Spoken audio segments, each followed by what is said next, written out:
Good morning. Good morning. We're having this big discussion about whether she can have her tissue out here in public. And so I'm trying to tell her, hide the tissue. You can't show the tissue. Just use your sleeves. Just kind of pray and wipe like this. If you're just joining us today, we are in this kind of a mini-series. Last week we talked about the idea of an ideal versus a real tension in our families, and how that tension we dare not resolve. Because that tension between what Scripture says and what our real experience is the tension that reveals a divided heart in us and that we need in our lives. And the Scripture says, here's another example, "Teach me your way, O Lord, and I will walk in your truth. Give me an undivided heart, that I may fear your name." But the reason that we don't resolve the tension, we learned last week, is that the tension reveals to us the character of God. And not only that, but the character of ourselves, and then it reveals our need for God. And so if you feel sometimes like a lousy parent or a lousy spouse or a lousy kid, welcome to what the Bible says. There is this awkward tension there, and that's okay. Now here's the bad news. You all responded so strongly to last week's message, the emails and Facebook messages and all those kinds of things, the gift baskets and the gift coupons. Actually, that didn't happen, but it would have been nice. But you all did so well. And I'm really, really sorry to report to you that we had technical difficulty for the first time since we've been in the new facility, and last week went unrecorded. And so many of you have asked, hey, when's it going to be up? We want to send it to so-and-so or whatever. Well, that was just for you. It's a special gift just for you that you get to enjoy, and that's about it. So maybe we'll do that again some other times. Well, perhaps there's no greater kind of grander display of where this tension lies in our worlds than in our homes, and particularly in our marriages and our parenting. So with that as a backdrop, today is not going to be your typical kind of sermon. If you're visiting today and you want to hear a scripture and a Greek verb and all that kind of stuff, that's not going to be today. It will be next week, but not today. Today is essentially a testimony time, and Lisa and I, with great fear and trembling, this is Lisa, with great fear and trembling, are going to kind of let you into our home, and we're going to basically download with you things that we have learned about parenting. Now, we are not trying to say that this is all there is to know about parenting, because it is not. This is just kind of what we're working with. Some of what we share with you may not even be true, but we're confident, so we're going to present it as it's true, but it may not be. So if it doesn't float your boat, don't write. I mean, that's fine. Do something different. It doesn't matter. So if you all, one of the neat things I was thinking about this week, it'd be kind of cool if all of us who are parents sat down and tried to write this talk. And it would be interesting to hear what you all would say to us. And so this is our version of what we all would say to you. So we're aware that some of you are not married and not parents, and some of you are single adults. Some of you are single folks raising kids by yourself because somebody acted a fool. Some of you are so far from... I think I wrote that line. I'm fairly certain I wrote that line. I think maybe, is your earring banged? No, you're okay, good, yep. Okay. And some of you are so far from parenting, it's the last thing on your mind. Some of you are done with raising your children and now are turning toward grandchildren. Some of you have chosen not to have a family. For some of you, the word family carries hurt due to broken and dysfunctional homes, and I think all of us bring some of that here today. We believe you are very sophisticated and that you will be able to pick and choose what is helpful to you and what will work in whatever circumstance you find yourself in. So we know we're all different, we're coming from different places, but we think that we have something for everybody today. So our children allowed us to do this, but only with this stipulation, if you turn your attention there. Hi, I'm Rachel. I'm Sarah. And I'm Thomas, and we're Tom and Lisa's kids. We just thought we should let you know that the views and opinions expressed in this upcoming sermon are not necessarily the cumulative view of all of us kids. But our permission has been given. Yeah!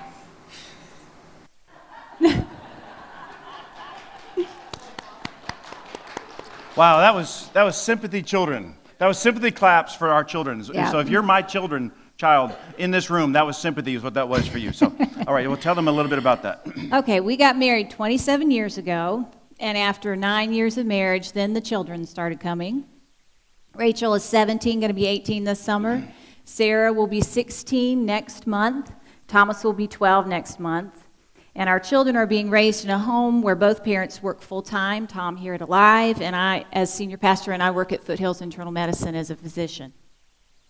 So leading a family for us does not happen by mistake or by default. And so when this whole family thing began, Lisa and I kind of continued. We're pretty intentional people about how we live and the things we do. And so when it came to have children, we decided that we would make some intentional decisions in a mess of areas related to what kind of home that we wanted to have. And basically these decisions are what we want to share with you. Psalm 127 from the Message says, "Don't you see that children are God's best gift, the fruit of his womb, his generous legacy." So we believe that parenting our kids is something that we are responsible to God for. And so if you're not a believer, that may seem like a foreign thing to you. But it's important you understand that about us. So when we die, it's our deepest conviction that what someone is going to say when they say nice words about us, what's most important is they say nice words about the relationships that we have in our lives. What we say about each other, what we say about our children, what we have to say about us is far more important than whatever church we've served, whatever medical practice Lisa's been a part of, however much money we make. It's the kids and our parenting and our husband and wife relationship that we want to kind of soar in. And so our role as parents and all that. So when we found out that children were on the way and the happy years were over, when we found that happen, our lives, we began to make sure that we want to parent well. So truly, children were God's gift to us, not the golf game, not other hobbies we have, not the bank accounts, not our possessions, but our children. So it's one thing we want to be intentional about doing well. So with that as our perspective and jumping off point, here are some of the areas we are learning and living with in our home. And the first one is this, that every home has an economy. I didn't want to be rude. That's okay. Go ahead. You can be rude. It's all right. Okay. So every family has an economy, and that means that all families have something that is foundational for them, something that keeps the family going or that the family revolves around. And depending on what the basis for our family is, depending on what the basis for the family is, we parents may end up parenting out of very unhealthy places. Some people parent because they are afraid of everything, and they instill fear in their children, and fear manifests in a variety of ways, mostly unhealthy. So when God decided to give us children, we had to make this conscious decision about what was going to be the economy in our home. Is this making sense? What is the currency going to be in our particular home? And we knew that our default would be a place of fear. You know, that fear, we didn't want that. So we decided intentionally that the economy of our home was going to be trust. And whatever we did in our home, that was going to be the currency we used between us and our children and between each other. And so in our home, there's the devil, there's Osama bin Laden, there's Tom Brady, and then there is deception, okay? It's a big deal. It's a big deal in our home. You don't do that. And please, that means the worst thing in our home that you can do isn't to fail. Listen, it isn't even for you to rebel. That's not the worst thing you can do in our home. It's not for you to fight. The worst thing that we can do in our home with the 5 of us is to break trust. So we would much rather you tell the truth and be embarrassed, you tell the truth and get in trouble, Tom tell the truth and be embarrassed, or Tom tell the truth and get in trouble, than for anybody to break trust. And so we've lifted that up as a value. And this is not just the kids who are held to this standard, it's also for me and for Lisa. Tom and I operate out of the principle that in our marriage, nothing is hidden. It's that whole idea of trust. And we don't hide anything from each other to manifest or to build into that trust. We live it and therefore lead it and lead into that type of integrity. That type of authenticity happens at a cost. You have to sacrifice your self-interest, you have to sacrifice saving face, and sometimes being right. If we are going to ask Rachel, Sarah, and Thomas to function in the truth, then Tom and I have to be willing to do the same. Nothing hidden.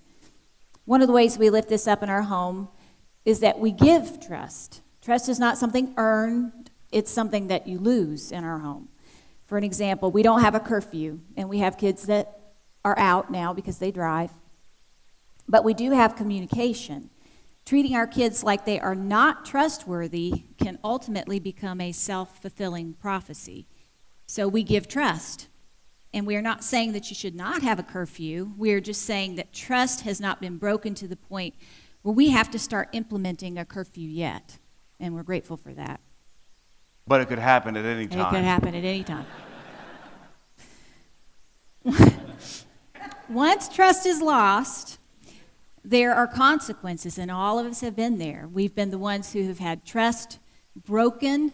We've been disappointed by somebody else, or we've been the ones breaking the trust. So there are consequences, and the worst of those is that relationships in the home are damaged.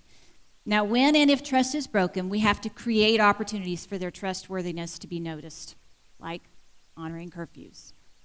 Does it all make sense so far? So once the economy of our home was established, and basically it was like, okay, trust is going to be the thing that we're going to operate out of in this home, and so trust is going to be what we're going to react to. We're either going to do things to build trust, or we're going to do things to repair trust. Once that was established for our home, then it seemed like the next thing we need to do as parents is we had to figure out what's going to be the identity of our home. You know, so if economy is going to be, or our economy is going to be trust, then we had to figure out as Hardings and as, you know, the next generation of Hardings, that says identity. As we do all that, it's getting worse. And so as we do all that, then we had to say, okay, what's going to be the identity of our house? And basically we settled on two words. And again, this seems so much like it is a box. It's because we had to prepare it for you people. It wasn't necessarily in a box as we began to process all of this. But basically, here's the deal. We want our home to be identified in two sort of ways when we think of parenting. And the first one is this. We want our home to be a sanctuary. Now, you expect your pastor to say that, but it's not because I'm a pastor. So hear me all the way out on this. When Lisa and I were married, Dr. Black, who's part of our church now, was in our community, and he spoke at our wedding. And one of the things he said that our marriage was a little church, which we didn't truly understand that day. But now as we look back almost 30 years later, you think, man, I know exactly what he was talking about. And he gave us kind of the 5 purposes, if you will, for the church, the same 5 purposes that Alive is based on, that our church budget's based on, the exact same 5 purposes. Worship, discipleship, fellowship, service, outreach, all those 5 purposes are part of what our marriage is to be. And so it was a great model for what our home was to be when we started thinking about what kind of home we wanted to be. Now, I've always been my children's pastor, and that kind of bites for them, I think, to be quite honest. But thankfully, they have a lot of folks in their lives that they love and respect. And I told our seniors getting ready to move away that she'll finally have someone else to be her pastor for the first time in her life. Someone else to be her pastor. And I was sad, and she said, well, I'm kind of ready for something new. So she's not sad at all. It's going to be a good thing for her. She's out of the will, though, but she's going to be a good thing. So when we think of a sanctuary, we think of 4 things in particular. First of all, we think about Jesus. We want our kids to have a thriving personal relationship with Jesus Christ, and we want them to see us modeling that pursuit of Christ in our own lives, individually and together as a couple. We want it to be a safe place, so sanctuary means safety. This is a safe place to cry, rejoice. This is a safe place to talk about differences, issues. It's not a place where you have to walk around on cracked eggshells for fear of what's going to happen at home. It's not a war zone. It means healing, hurts inflicted outside, at school, at work, sometimes in the home. A place of healing, and then also a place of grace, receiving it from us, our kids receiving grace from us, them giving us grace, and them learning how to give grace to one another, because that's the best place to learn how to deal with difficult people is in your house. So we asked the kids this week, said, hey, talk to us a little bit about our parenting. Don't ever do that. That was not a good decision. So we had this conversation in our home around the dining room table, and we said, let's, and it ended up not really a conversation about parenting as much as making fun of their parents. But one of the things that they brought up was how, and the reason I share this thing is we have so messed this up. We have so messed this up. The whole idea of sanctuary. They were teasing us about how Lisa at one point was known for her growl. And so basically the way it would go would be like this. Someone would knock a thing of water off the table, and she'd say, someone knocked, and Lisa would go, kind of like a pre-Incredible Hulk thing. And so or someone would not, she'd come home, the kitchen be a mess after working all day. Just kind of had this meltdown in the middle. And so the kids all kind of laughed at that. I didn't. Yeah. But the children all laughed about that. And so we don't do that well all the time. Now, there's also the time that we had gotten a new puppy, and that's about 6 years ago, so the kids were still, Rachel was the oldest, she was in middle school. And this dog was the most difficult dog to potty train of any animal we have ever had, and it drove us to distraction. Well, there was one morning that we woke up to one Drove us to distraction? Drove me to destruction. Okay. We woke up to one more pile of poop. Lisa, you said poop in church. And this is... You can't say that. Just leave that to the professionals. And Tom, this is right before school. We're getting ready to go. I'm the one who takes everybody to school and drops them off. And Tom, he goes ballistic. He says, this dog can no longer live in this home. When you get home today, we will no longer have a dog. All of the children start crying. I roll my eyes, and I'm like, really? I'm having to take these children to school. Everybody's crying. I actually bypassed Edwards, dropped the other two kids off at Central Elementary, and had to come back so that Rachel could get some control. She was crying so hard and so embarrassed. I miss that dog. Yeah. I'm just kidding. She's I didn't still do with it. us. The dog was still there when we got home. It was just a bad Monday morning. Leave me alone. But anyway, we decide in our home, faith needs to be a conversation, not a compartment. And so faith isn't something we do on Sunday morning and we never do throughout the week. Actually, what we do on Sunday morning is just a small part of faith. Faith is all throughout our week, so it's part of our ongoing conversations. This too comes right out of Scripture. It says, you shall teach them, Deuteronomy, you shall teach them to your children, talking of them when you sit in your house, when you walk along the road, when you lie down, when you rise up, and when you post on Facebook. That is in the Bible, that we should all talk about Jesus and that when we do that. Now, Lisa schedules these family nights as part of this opportunity for us to be a sanctuary. And now listen, I was raised in a home where we tried to do devotions every night, and we hated it every night. And so you might think, well, the pastor and his wife, surely they must have devotions every night, and that's true after 40 days of fasting. But generally, no, we don't. We're not able to do that in our home, primarily because of the schedules in our home. And so what we've done is Lisa schedules family nights, and we all get these reminders in the mail. And she schedules these, that sounds so pitiful right there, didn't it? Yeah. So it schedules these family nights, and so we have a family devotions, and then one of the things we do as part of our family devotions after someone shares is we all turn around, get on our knees, and we pray. And we pray about concerns the kids have, concerns we have in the church or in Lisa's practice or people in school. Now, don't want to give you the wrong impression. This is not a Sound of Music moment by any means in our home. I mean, the growl that we portrayed, it has now passed on to our children. So we say, hey, we're going to have family devotion, like, oh, have that moment thing. And there's a great deal of complaining and groaning that goes along with this. And inevitably, we'll all turn around and get on our knees to pray, and a body function will take place that I'd rather not say because you already said that word. And so, but it takes place by one of the children or the dog or something. It's not like, we all sing how great thou art. It's not that. And so, our home is to be a sanctuary, but my point is that we're trying just like you. And so part of the way we're doing that is we schedule a family night, and we'll all have our time of devotion. That's part of the identity of our home. But the second place, and maybe this might even be helpful to you, is that one of the identity of our home, and we said not only do we want to be a sanctuary, but it's our understanding that our home is to be a launching pad. It's to be a launching pad. God has entrusted us with three amazing kids. Not just kids, they're three amazing people. And we sit there often and just shake our heads and marvel at how God is going to use them when we think about their gifts and all that kind of stuff. And so our job, listen to me, parents, our job is to raise up and release them to the world in order to impact the world for the kingdom. Understand that, please. We're not thinking we're going to raise these kids up and make them be productive members of society. I could care less. We're raising them up to impact the world for Jesus Christ. That's our role as Christian parents. And so you need to understand, we're super intentional about that. They are not ours. Those kids are not ours, which means I don't get to keep them locked up in a place where I feel comfortable. I don't get to control everything that they do. They are actually God's.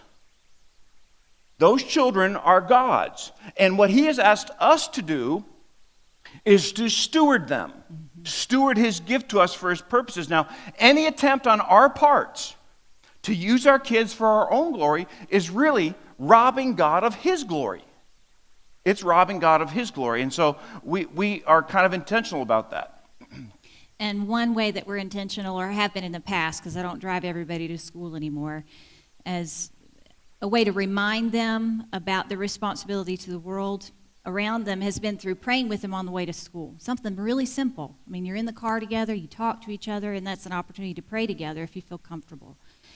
Praying for them to be aware of the needs around them, or for them to see the opportunities God gives them to be kind and gracious, reminding them that they are called to shine his light wherever they go through words, actions, and reactions. Not just praying that they'll do well on their test, that they have a good day, that they feel better, but helping them remember, they are the hands and feet of Jesus to people that need Jesus wherever they go. And that's something that we've tried to instill in them from the time they were small. So if you've followed us along and you think, man, Tom and Lisa just function in these checklists, and that, again, this is because we have to talk to you people primarily. But once we determined, okay, the economy of our home is going to be trust, and the identity of our home wanted to center around these two words. We want our home to be a sanctuary and a launching pad. Now, you have different words, and I understand that, and you just need to know what your words are. That is kind of you're doing for your home or your grandchildren, whatever. And then we decided if we are going to do these things, they're not going to happen because we are great people. They're going to be strategic decisions that we do along the way. And we just thought we would share with you sort of like just a couple of areas of the strategy that we've been using to kind of help the launch pad and the sanctuary and the trust thing to develop. And the idea here is this: none of these things were going to happen without two things: attention and intention.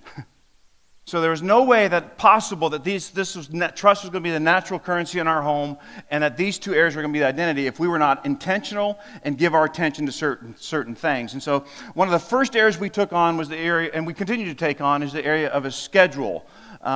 Because schedules are the thing that are constantly seem to be bombarding our home. We may love our kids and our heart, but our kids can't see our hearts. They see our behavior.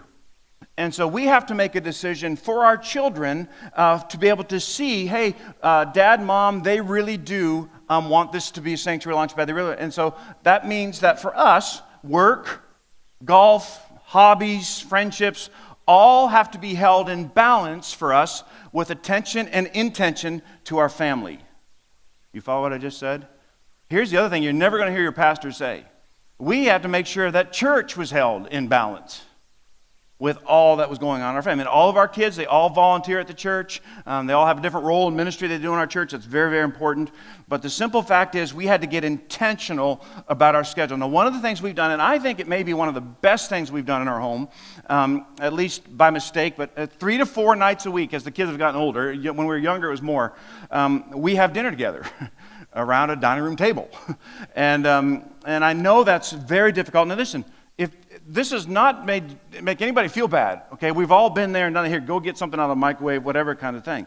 But this is probably the most important thing we do, and there's sort of a ritual to our dinner time. Lisa usually ends up making something because I lack the ability. And so Lisa will cook something, and then what we do is we wait for everybody to sit down, and so everybody sits down, and the food's on the table, and we have grace together. We say grace together because we truly believe that the food on that table is none other than the result of God's goodness to us, and so we want to thank Him for that. And so when we say thank you for our food, we're saying we acknowledge complete dependence upon you for this food. There are so many people in the world who don't have food. We're thankful for that. And so we'll start passing the food around, and then once everybody sits down, we've done that, then usually Lisa will ask the question that everybody has to answer, and it's this: what's the best thing that happened in your life today? Or what's the best thing that happened today? And everybody goes around the table, and everybody shares the best thing. I think that may be one of the most significant things we do in our home to try to help with some of the other areas. 5 or 6 summers ago, I started working a little bit less. It was during a time that one of our kids was making some bad decisions, And it was through that revelation that we determined I needed to be home more in the summer. So I approached my practice with fear and trepidation. I was actually shaking and on the verge of tears because they'd already bent over backwards for me, and requested extra time off in order to be more present when my kids had extra time off.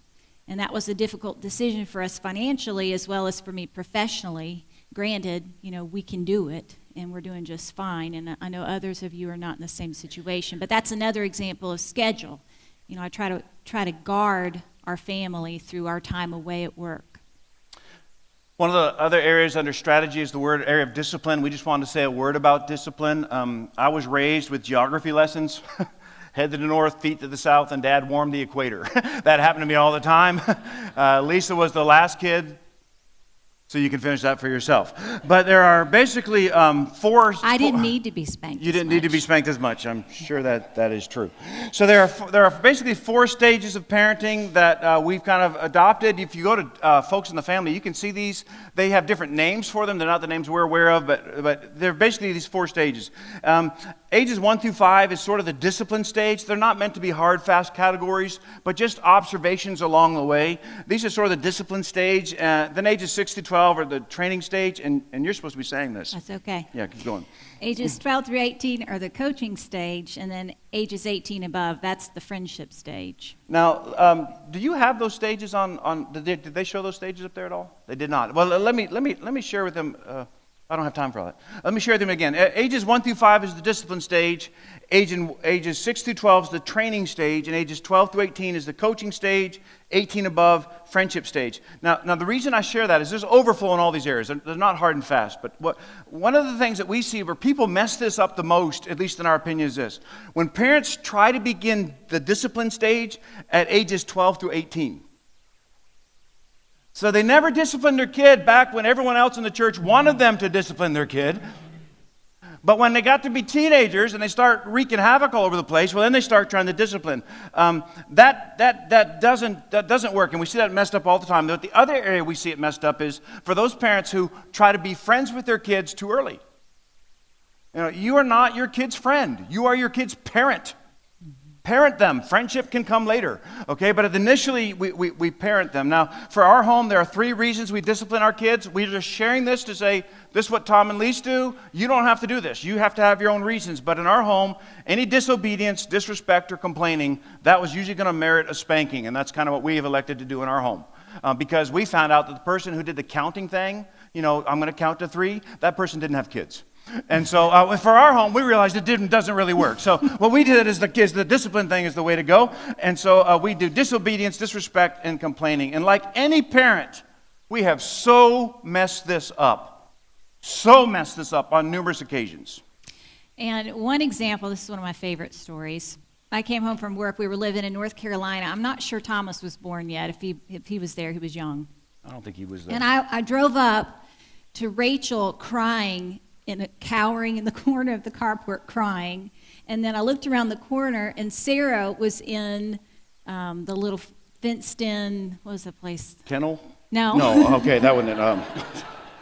That we had a screened-in porch. Screened-in porch, that's much better than fenced-in. Sarah was cowering in the corner of the screened-in porch crying, and they both came to me as I drove up. They said, Dad bought us these horrible costumes for Halloween.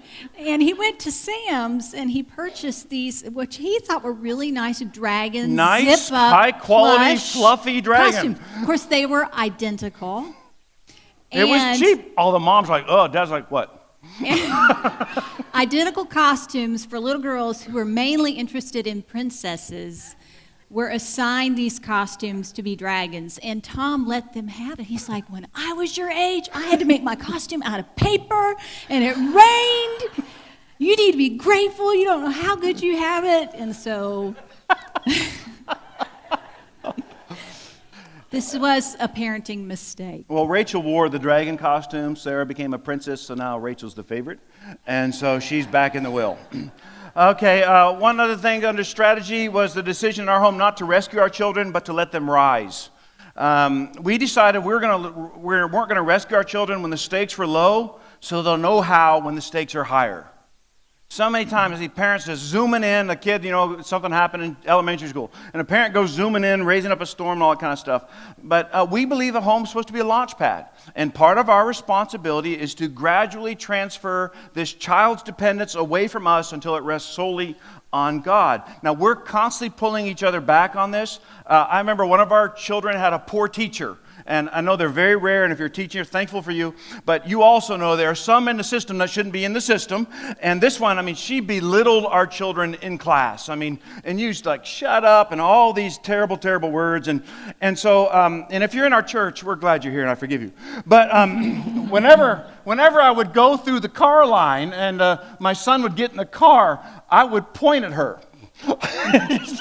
Don't you love your pastor? Just did this kind of death stare kind of thing, and I just so wanted to have a conversation with her of elevated voices, but it wouldn't have been appropriate. And so basically what we did is said, our children, you have to figure out how you're going to get through this. Another example was one of our children was involved in gymnastics, and what gymnastics is a racket, just to let you know. And so they get you when you're cute, and the children are all cute, and then they say, now you have to be here every night of the week, and it's going to cost you this much money. You wait, that's what's going to happen. And so that was true. They did that for our children, and then this child, it was Sarah, I think, got to this point, and I said, okay, Sarah, here is the calendar. And you need to write down on the calendar your schedule for gymnastics and for school.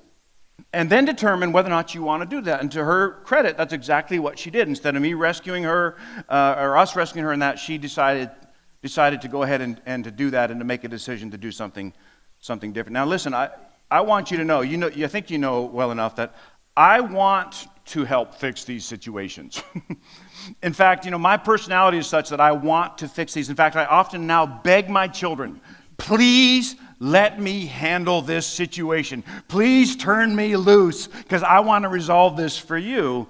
But what they do is they know that we're there. And if the situation they can't resolve, then that's great. Okay, so we are like there. So we need to do the quick thing and be done with that. So we have a couple of growing edges. Is that the quick thing? Yeah, it's going to be quick. These folks things. want to go home. First, they get boundaries. Grumpy. Boundaries. They want to go in talk about particular, parenting as a general rule. No, I'm just kidding. Go ahead. Boundaries, okay. yeah. I can't listen to you and talk Yeah, at the same I know. time. Okay. We are all struggling with the media. It's not on marriage. This is on parenting. Okay. So, all of us are battling the whole media situation. Movies, phones, iPads, TV, the whole works. And so this is one of our growing edges. Our goal, and we're in the middle of it, so that's why we say it's a growing edge, is to be more intentional about FaceTime as a family. I heard a statistic recently where our kids are spending 40 hours of their week in front of some sort of media, and that's almost 6 hours a day. And so I challenge you, as I'm challenging myself, let's figure out a way how to turn the phone off and to shut the computers down and to turn the TV off so we can actually look at each other and talk to each other and find out what's going on in each other's lives. Now, sometimes that may involve getting involved in their media and working alongside of them and having fun with them with the media. But I'm just saying this is an issue we need to get under control as families, not just as society. Yeah, just a thought on that. If you're buying your kid's phone, they don't need to have it in their bedroom. And respectfully, neither do you. So all of the phones are now, we line those up, we're working on all of them, but the majority of the phones are now lined up in our dining room. They don't go to the bedrooms because nobody gets full access to my children, and nobody gets full access to me. And you say, oh, I'll use it for my alarm clock. Here, write this down. Go buy an alarm clock. Well, what if someone calls me in the middle of the night? Listen, the state police know where you live. They can show up, and you can't do anything if you get called in. Listen, I am 29 years old, and I have had one time, and you know what we do for a living. I've had one time where someone had to come to my house in the middle of the night, okay? And that was a situation that we couldn't resolve even if they would have called us. Mm-hmm. And so, listen, you don't need to be fully accessible, and your children don't need to be fully accessible to anybody or anything. If you're paying for it, have them sit it out there where you can watch it. Just my 2 cents, and let's move on. The last thing I want to say is this. In our home, the best gift we can give to Thomas and Sarah and Rachel is to place them third in our lives. And I want you to hear that. Lisa and I believe in God, and so we seek to be who God calls us. That involves our daily disciplines. So God, He rides the first spot in our lives. But the second spot that we have is for each other. Listen, we were a family before the kids came along.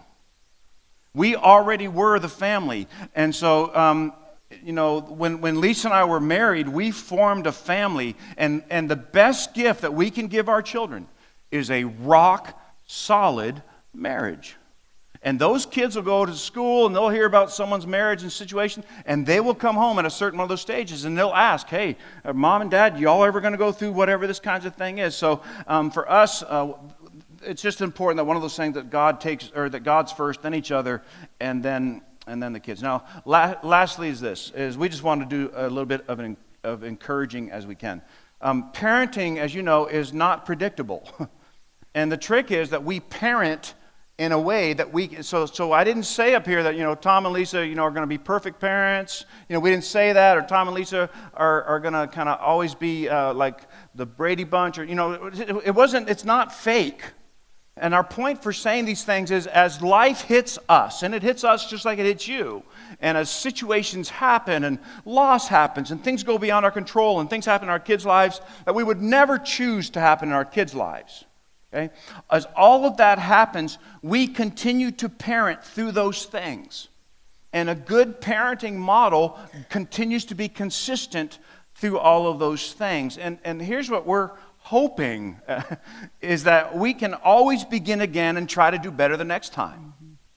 If you're sitting there and if you feel like a complete failure, welcome to parenting. All of us feel that. Every one of us, including the two you're looking at. And to be honest with you, it's because we are. We have messed that up at a time or two. But every day is another opportunity, and grace and redemption is necessary for our parenting and our lives. And so you have to be willing to give yourself some grace in this whole issue of parenting, because you're going to mess it up. You're going to have bad days. And like St. Taylor said, you're going to have to shake it off. And never underestimate the power of saying you're sorry. It's never too late to go back and apologize.